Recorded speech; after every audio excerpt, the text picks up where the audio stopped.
자, 오늘은 그 어디나 하늘나라 하나님의 나라에 대한 말씀입니다. 바리새인들이 예수님께 이렇게 나와서 물어봤어요. 하나님의 나라가 대체 언제 이루어집니까? 라고 물어봤어요. 이 말이 뭐냐면 바리새인들은 그렇게 생각했대요. 하나님의 나라는 나중에 우리가 생각할 때 하나님의 나라는 죽어서 가는 천국이잖아요. 그런데 바리새인들은 죽어서 가는 천국이 아니라 그 당시 로마의 식민지였잖아요. 로마의 식민지에서 벗어나게 해줄 구원자가 언제 와서 우리를 로마로부터 독립시켜 줍니까? 라고 물어본 질문이 이 질문이었대요. 하나님의 나라는 언제 임합니까? 이게 그러면 대체 우리는 언제 로마로부터 독립할 수 있습니까? 라는 질문과 비슷한 질문이었다고 합니다. 이런 거를 그냥 우리는 나라가 식민지가 아니니까 그럼 남의 얘기네 할 수 있겠지만 이 나라의 케이스를 바리새인들이 나라의 독립을 굉장히 바랬잖아요. 그걸 이제 우리 개인의 문제로 이제 조금 축소시켜서 이해를 해본다면 이런 거겠죠. 하나님 대체 우리의 기도는 우리의 현실에서 언제 이루어집니까? 라는 질문. 예수님께 물어보죠. 열심히 기도하시잖아요. 대체 이 내 소원은 언제 이루어집니까? 라는 여러 가지 기도 제목들이 있겠죠. 자, 이렇게 바리새인들이 질문을 했는데 예수님은 그 질문, 그러니까 우리가 진짜 바라는 하나님의 나라, 내가 진짜 바라는 하나님의 나라라고 하긴 하지만 사실상 내가 원하는 그 독립이 보장된 그런 나라는 언제 이루어집니까? 라는 자기의 소망이 언제 이루어지냐는 그 질문에 예수님은 이렇게 대답을 하시는 거예요. 우리 20절 함께 읽어보겠습니다. 20절입니다. 바리새인들이 하나님의 나라가 어느 때에 임하나이까 묻거늘 예수께서 대답하여 이르시되 하나님의 나라는 볼 수 있게 임하는 것이 아니요 라고 했어요. 그러니까 내 소원이 이 물질적 소원, 현실적 소원이 언제 이루어집니까? 라고 물어봤는데 그게 하나님의 나라로 표현됐는데 예수님은 그 하나님의 나라, 진짜 하나님의 나라를 말씀하시는 거예요. 그것은 볼 수 있게 임하는 것이 아니라고 설명해 주시고 계십니다. 그리고 예수님이 이제 계속해서 설명을 하세요. 그리고 쭉 한번 이 본문을 읽어보시면, 쭉 뒤에 읽어보면 굉장히 저는 이 본문이 어렸을 때 읽었을 때 두려웠습니다. 마지막 날과 심판에 대해서 설명을 해주고 있거든요. 우리 27절 함께 보겠습니다. 27절 함께 읽겠습니다. 시작. 노아가 방주에 들어가던 날까지 사람들이 먹고 마시고 장가들고 시집가더니 홍수가 나서 그들을 다 멸망시켰으며. 자, 이 말씀 보세요. 예수님은 하나님의 나라가 임할 것을 말씀하시고 또 갑자기 임할 것을 말씀하시면서 노아랑 롯의 심판을 말씀하세요. 이 심판의 때잖아요. 그리고 참 이 말씀 보시면 그냥 사람들이 일상생활을 살 때 갑자기 심판이 임했다라고 말하고 계세요. 이 심판의 두려움 누구나 갖고 있잖아요. 예수님 다시 오실 때 우리가 심판을 받을 때 참 두렵게 됩니다. 이 두려움에 대해서 묵상해 보게 됐는데 우리 32절, 33절 또 함께 읽어보겠습니다. 함께 읽겠습니다. 롯의 철을 기억하라. 무릇 자기 목숨을 보전하고자 하는 자는 잃을 것이요 잃은 자는 살리리라. 아멘. 자, 롯의 철을 또 기억하래요. 롯의 철가 어떻게 됐죠? 뒤돌아보다가 소금 기둥이 됐어요. 자, 이 롯의 철을 기억하라고 하면서 자기 목숨을 보전하자고 하는 사람은 잃어버릴 거래요. 그리고 잃는 자는 살 것이래요. 굉장히 심각한 말씀입니다.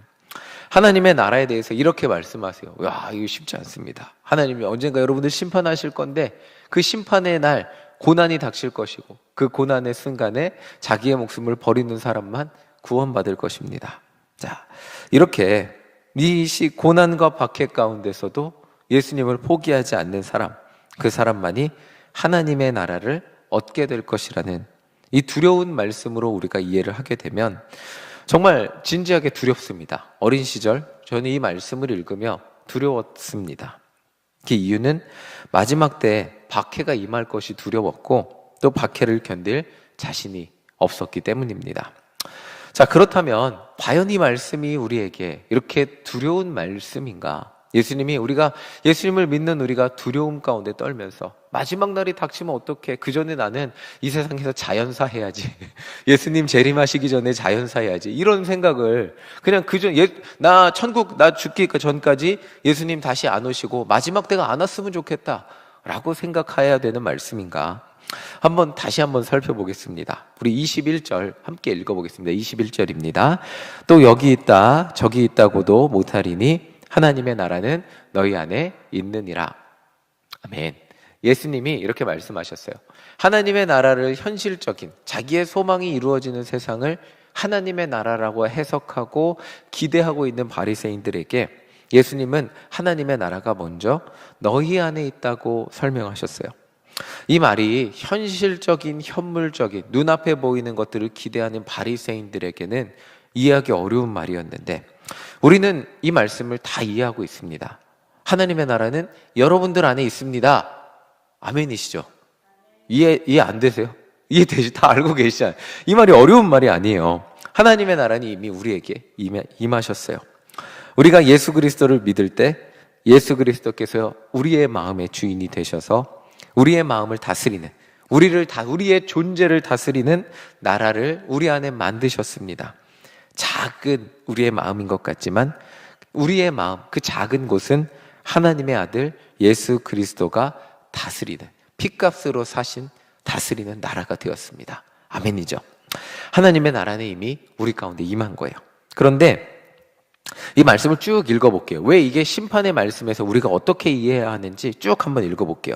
사람들은 예수님을 모르는 사람들은 하나님의 나라가 여기 있다고도 말하고 저기 있다고도 말합니다. 사람들을 현혹하는 거예요. 23절 함께 읽어보겠습니다. 23절입니다. 사람이 너희에게 말하되 보라 저기 있다 보라 여기 있다 하리라. 그러나 너희는 가지도 말고 따르지도 말라. 아멘. 하나님의 나라는 예수님이 우리 마음의 주인이 되실 때 우리 안에 이루어지는 것이 하나님의 나라예요.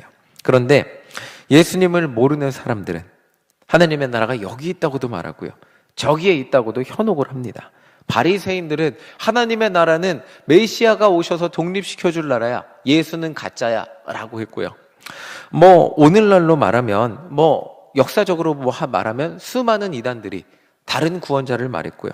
오늘날로 말하면 이단들 자기가 구원자라고 말을 합니다. 하나님의 나라는 여기 있다 그러죠. 천정궁에 있다 그러고 요즘은 막 인터넷에 막 인스타그램에도 뜨더라고요. 통일교 예배도 깜짝 놀랐어요. 막 그 엄청나게 큰 그 그림 하면서 막 어머니 하면서 우는 그 모습들. 자, 하나님의 나라가 거기 있다고 말해요. 신천지는 거기 있다고 말하고요. 예수님을 모르는 사람들이 하나님의 나라가 여기 있다고도 말하고요. 저기 있다고도 말해요.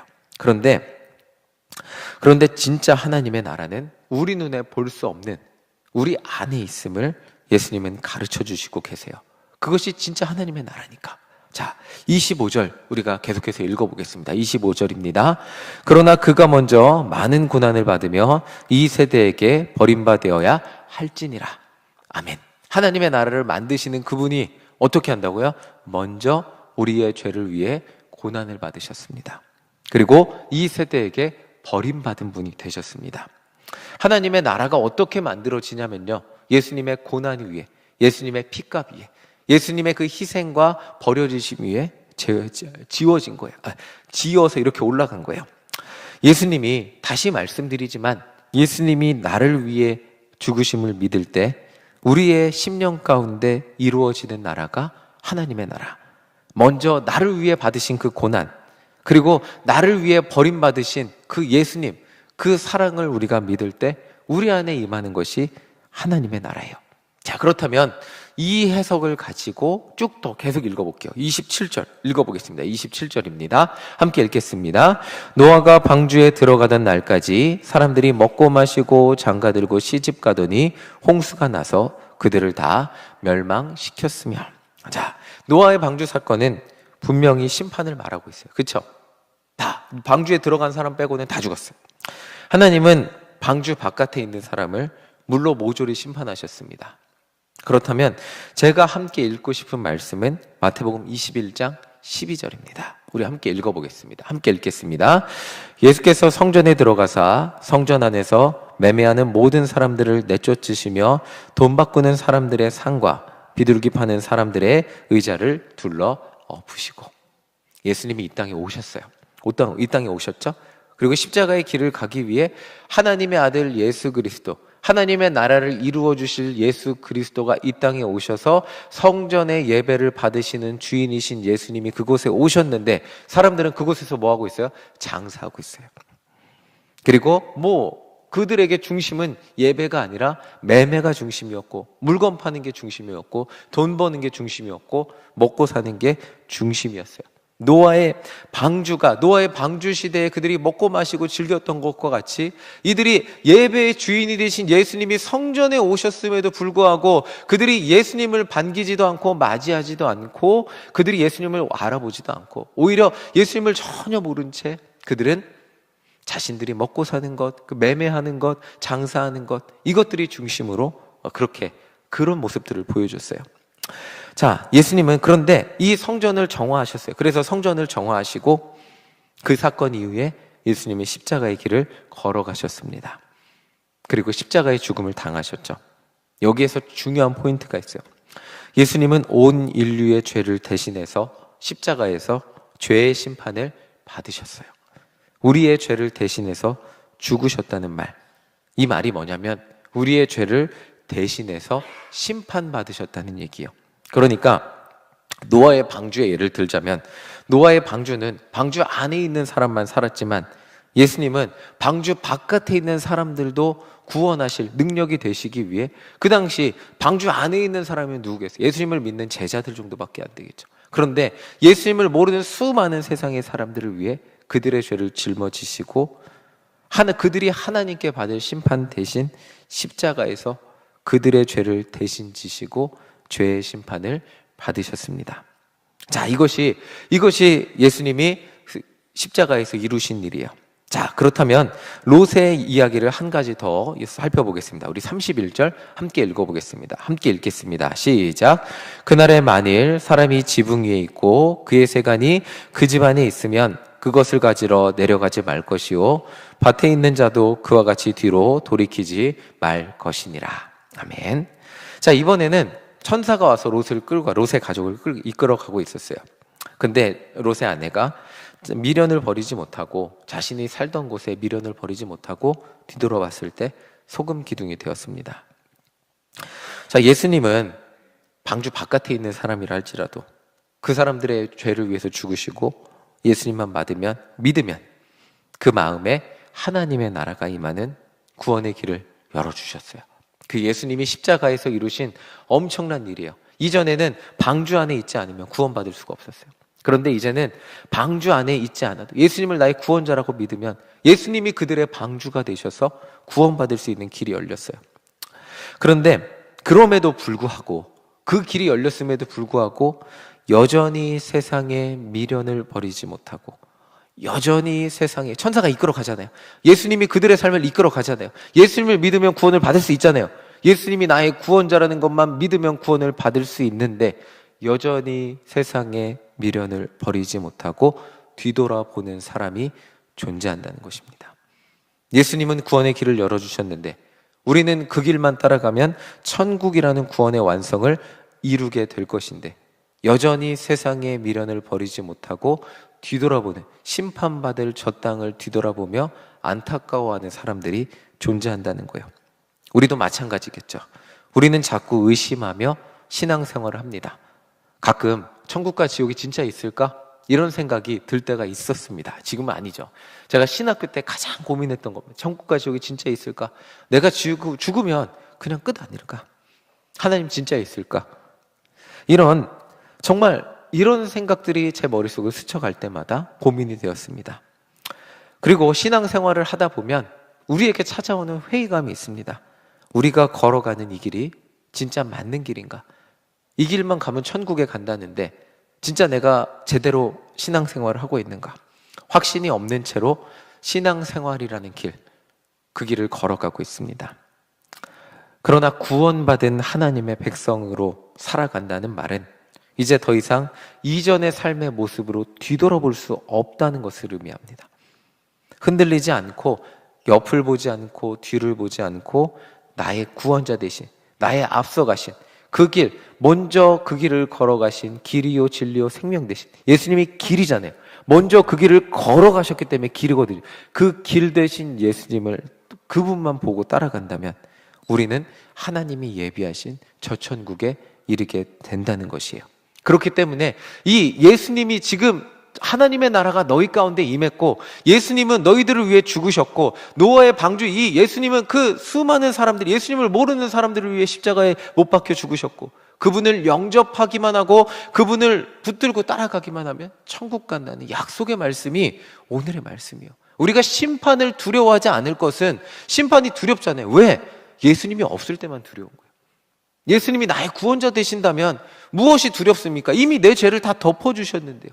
이미 내 죄를 다 덮어주시고 우리의 앞서가신 예수님을 따라가고 있는데 무엇이 두렵습니까? 자, 그렇다면 그 뒤에 우리를 또 두렵게 하는 말씀이 등장해요. 35절입니다. 자, 35절 함께 읽어보겠습니다. 두 여자가 함께 맷돌을 갈고 있음에 하나는 데려감을 얻고 하나는 버려둠을 당할 것이니라. 자, 이 말씀 똑같이 우리 예배 드리고 있는데 한 사람은 천국 가고 한 사람은 못 갈 것 같죠? 주님 안에 있으면 다 같이 천국 갑니다. 이 말씀을 이렇게 이해하면 조금 더 쉬울 것 같습니다. 우리의 삶, 여러분들 구원받았다고 해서 우리 이 공동체에서, 이 교회 안에서만 삽니까? 살지 않잖아요. 세상 가운데 나아가 삽니다. 청년들이 가장 고민하는 게 뭐냐면, 예수님 믿는데 예수님 안 믿는 사람들과 똑같이 섞여 살아요. 다른 모습이 없이, 세상에서 일주일 동안 다른 모습이 없이 섞여 똑같이 돈을 위해 살고요. 돈을 벌고 살고요. 그 직장에서 정말 돈밖에 모르는 사람들과 그렇게 섞여 삽니다. 세상의 논리로 살아갑니다. 여전히 세상 가운데 살아가요. 맷돌을 갈아요. 같이 맷돌을 갈아요. 예수님을 모르는 사람들과 같이 회사에 다니고 같은 음식점을 가고 같은 모습의 삶을 살아갑니다. 때로는 이런, 왜 똑같이 살지? 예수님을 믿는데 다른 점이 대체 뭘지? 주일날 교회 오는 것밖에 없지 않아? 새벽 예배 오고 잠깐 밥 먹기 전에 기도하는 것밖에 없지 않아? 예수님을 모르는 사람들도 사실 돈 버는 거 똑같고요. 그 버는 돈으로 음식 사 먹는 거 똑같고요. 똑같습니다. 다르지 않는데 굳이 우리도 예수님을 믿고 살아야 하나? 주말에 똑같이 살다가 주말에 교회 오는 것만 다른데 우리도 뭐 교회 안 오고 저 사람들처럼 살면 좀 편하지 않을까 하는 마음이 들 수도 있어요. 그런데 분명한 것이 있다면, 예수님이 이 땅에 다시 오실 때 같이 맷돌을 갈아도, 같은 회사에서 일해도, 같은 곳에서 세상 사람들과 다를 바 없는 모습으로 살았다 할지라도 구원받는 사람은 주님을 구원자로 모신 하나님의 나라가 그 안에 있는 사람이라는 것을 오늘 말씀은 우리에게 알려주고 있습니다. 오늘 정말 같은 모습으로 우리는 세상 가운데 세상 사람들과 다를 바 없이 살아갑니다. 그냥 역할이 그냥 같은 회사에 다니고 같은 모습으로 살아갑니다. 그런데 그렇게 살아간다 할지라도 주님의 나라가, 예수님이 다시 이 땅에 오실 때 그 끝은 완전히 다르다는 것입니다. 오늘 우리 가운데 임하신 예수님, 내 죄를 용서하신 그분을 우리의 구원자로 따르며 세상에 곁눈질하지 않고 흔들리지 않고 나의 믿음을 지키고 그 앞서가신 예수님을 붙들고 따라간다면 결국 우리는 구원의 나라에, 하나님의 나라에 들어가게 된다는 약속의 말씀이 오늘 말씀입니다. 우리에게 너희들 똑바로 믿지 않으면 예수님 주님이라고 불러도 천국 가죠. 구원의 권한은 나 같은 죄인이 예수님을 구원자라고 믿고 이 자리에 앉아 있는 것 자체가 기적입니다. 기적 아니십니까? 저는 기적입니다. 저는 예수님이 없었다면 목사로 살지도 않았을 거고, 일주일에 한 번씩 교회 오는 시간이 너무나 아까웠을 거예요. 수요일도 오시잖아요. 새벽 시간에도 오시잖아요. 이 자리에 예수님이 살아계셨다고 믿고 이 자리에 앉아서 기도하고 다른 세상의 것에 귀를 기울이지 않고 이 자리에 앉아서 예수님을 부르고 있는 것 자체가, 예수님을 나의 구원자로 믿고 있는 것 자체가 내가 구원받은 증거예요. 다른 어떤 내가 대단한 일을 해서 내가 남들보다 조금 더 선한 일을 많이 하니까 구원받은 증거가 아니라, 다른 사람들은 아무리 설명해줘도 예수님이 나의 구원자라는 것을 믿지를 못해요. 다 지어낸 말이래요. 아무리 얘기해줘도 나는 믿기지가. 착한 일 하는 것도 좋고 교회 와서 목사님이 마음 편하게 해주는 것도 좋고 다 좋은데 예수님이 살아계신 건 믿지 못하겠어 라고 말하는, 그거 믿어지지가 않는 거예요. 믿지. 그런데 우리는 그것을 믿고 있어요. 믿어진다는 것 자체가 우리 안에 구원의 은혜가 임했다는 거예요. 그렇다면 그 구원의 은혜가 임한 사람은 결국 그 길을 쭉 예수님 붙들고 걸어가면 결국 우리는 그 길 끝에 하나님의 나라에 들어가게 되는 은혜가 있다는 거예요. 자, 이제 오늘 말씀을 정리하겠습니다. 조금 이 말씀을 쭉 나열해서 설명하다 보니까 끊어지고 복잡하긴 한데, 결국 우리는 구원받은 하나님의 백성입니다. 믿고 계시지 않습니까? 예수님을 여러분들의 구원자로 믿고 계시지 않습니까? 아무리 설명해도, 아무리 논리적으로 말해도 이것은 믿음입니다. 믿어지지 않으면 믿을 수 없는 것이 우리의 신앙이고 믿음입니다. 하나님의 나라가 여러분들 안에 임했기 때문에 믿어지는 것입니다. 그렇다면 우리가 걸어가면서 해야 할 것은 흔들리지 않는 것입니다. 세상의 것들이 자꾸 우리를 흔듭니다. 이 길이 맞냐? 흔듭니다. 자꾸 흔들릴 때마다 내가 흔들리지 않아야지, 내가 돈에 흔들리지 않아야지, 세상의 재물에 다른 거에 흔들리지, 결심한다고 해서 흔들리지 않을 수 없습니다. 흔들리지 않기 위해서 우리는 십자가를 바라보고 기도해야 됩니다. 그리고 그렇게 흔들리지 않고 예수님을 바라보며 기도하며 걸어가다 보면 결국 우리 삶 가운데 결론은 구원이라는 것입니다. 하나님의 나라에 들어가게 된다는 것입니다. 심판을 두려워하며 사는 것이 아니라 구원의 날을 기대하며 저 천국에 가는, 하나님을 만날 것을 기대하며 살아가는 여러분들 되시기를 간절히 소망합니다. 이미 예수님이 여러분들을 위해 죽으셨기 때문에, 여러분들 안에 하나님의 나라를 이루셨기 때문에 우리는 두려움이 아닌 기대와 소망으로 구원의 날을 고대하기에 충분하다는 것입니다. 우리가 이 땅에 살아가면서 누려야 할 것은 저 천국까지 못할 것 같은 두려움이 아니라, 우리가 이 땅에 살면서 누려야 할 것이 무엇이냐면 구원받은 자의 기쁨입니다. 아까 찬양 너무 좋았어요. 그 어디나 뭐죠? 하늘나라. 주 예수와 동행하면 이 정말 눈물이 많고 아픔이 많고 고생이 많은 이 땅이지만 그 어디나 하늘나라가 되는 기쁨을 경험하며 살아가는 것이 그리스도인의 삶입니다. 그 기쁨을 누리는 것이, 하나님의 나라가 우리 안에 임할 때 누리는 삶을 살게 된다는 것입니다. 내가 내 노력으로 구원을 막 붙잡으려고 노력할 때는 불안할 수밖에 없어요. 믿어야지 노력하고, 착하게 살아야지 노력하고, 그때는 내 노력의 한계를 바라볼 뿐입니다. 그때 나를 거룩하게 만드시는 저 십자가를 바라보시기 바랍니다. 그때 나를 변화시키기 위해 말할 수 없는 탄식으로 매일 내 안에서 기도하시고 내 안에서 역사하시길 원하시는 성령님의 음성을 듣게 될 것입니다. 그분의 손을 붙들고 하루하루 걸어가실 때 어제보다 오늘 더 예수님 닮은 자로 변화되어 저 천국까지 걸어가고 있는 여러분들을 발견하게 되실 겁니다. 인간적으로 볼 때 제자들은 구원받을 자격이 하나도 없었어요. 그 사람들이 얼마나 대단하다고. 그런데 그럼에도 불구하고 그들은 끝까지 걸어갔어요. 머리가 좋아서도 아니고 교육을 잘 받아서도 아니고 의지가 대단해서도 아닙니다.